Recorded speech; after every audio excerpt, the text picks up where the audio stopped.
আপনার সাথে সবাইকে স্বাগত জানিয়ে আজকের রেসিপি রুই মাছের ঝোল আলু পটল দিয়ে।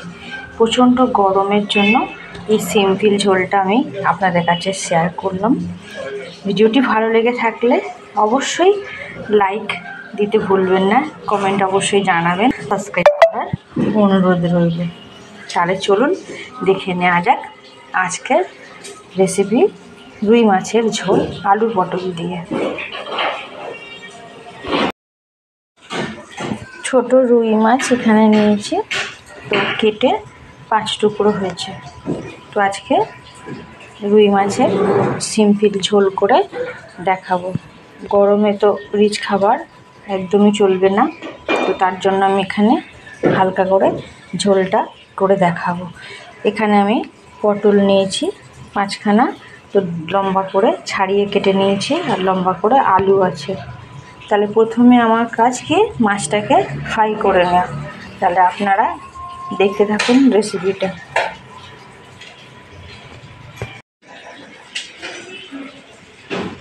মাছটা ভাজার জন্য এখানে পরিমাণ মতো সর্ষের তেল দিয়ে দিলাম। তেল গরম হয়ে গেছে, মাছগুলো এবার আমি দিয়ে দেবো। তিনটে করে ভেজে নেব। এখন 3টের পরে দুটো দিলে হয়ে যাবে। মাছগুলো একটু হয়ে গেছে ভাজা, আর একটু এবার উল্টিয়ে দেবো।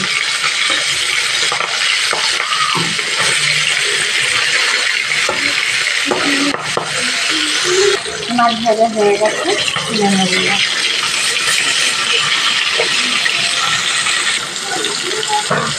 একইভাবে মাছটা ভাজা হয়ে গেছে, তুলে নেব একটা পাত্রে, যে পাত্রে আগে মাছ দিয়ে রেখেছিলাম সে পাত্রে। মাছ ভেজে যে তেলটা আছে, প্রথমে আমি আলুগুলো ভেজে নেব, তারপর পটলগুলো ভাজবো। ভেজে একটা মশলা বানিয়ে তারপর মাছের ঝোলটা বসাবো। আরেকটু সর্ষের তেল দিয়ে পটলগুলো এবার আমি ভেজে নেব।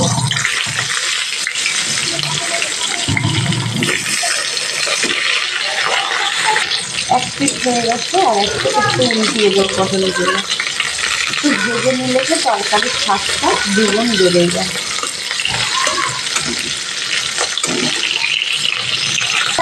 পটলগুলো ভাজা হয়ে গেছে, তুলে দেব।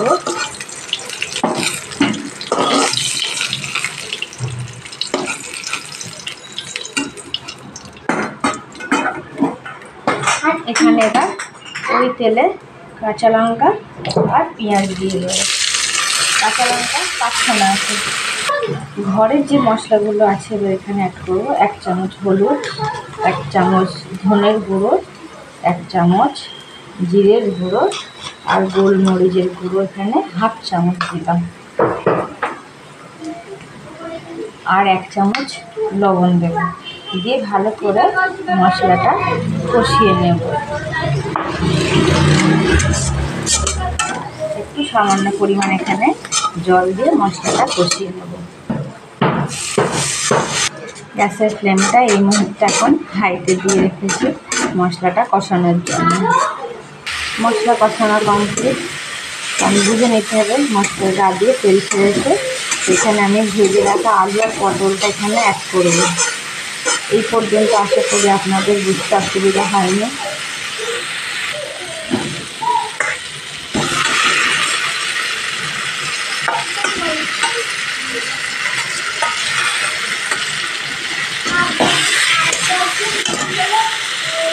যেহেতু গরমের জন্য এই রেসিপিটা বানানো, তাই শুকনো লঙ্কা বা ভাজা গুঁড়ো লঙ্কা এখানে আমি অ্যাড করলাম না। ঝোলের জন্য এখানে পরিমাণ মতো আমি জল দিয়ে দিলাম। যে আলু আর পটলটা কুক হয়ে গেলে 5 মিনিট রেখে তারপরে মাছটা এখানে আমি দেবো। আলু গলে গেছে, পটলও সিদ্ধ হয়ে গেছে। এবার এখানে আমি মাছগুলো দিয়ে দেবো।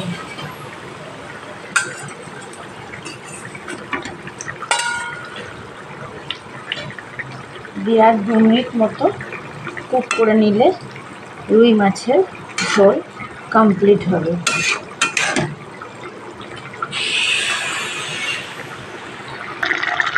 আলু পটল দিয়ে রুই মাছের ঝোল রেসিপি অলমোস্ট ডান। দেখা হচ্ছে অন্য কোনো রেসিপিতে। ভালো থাকুন, সুস্থ থাকুন।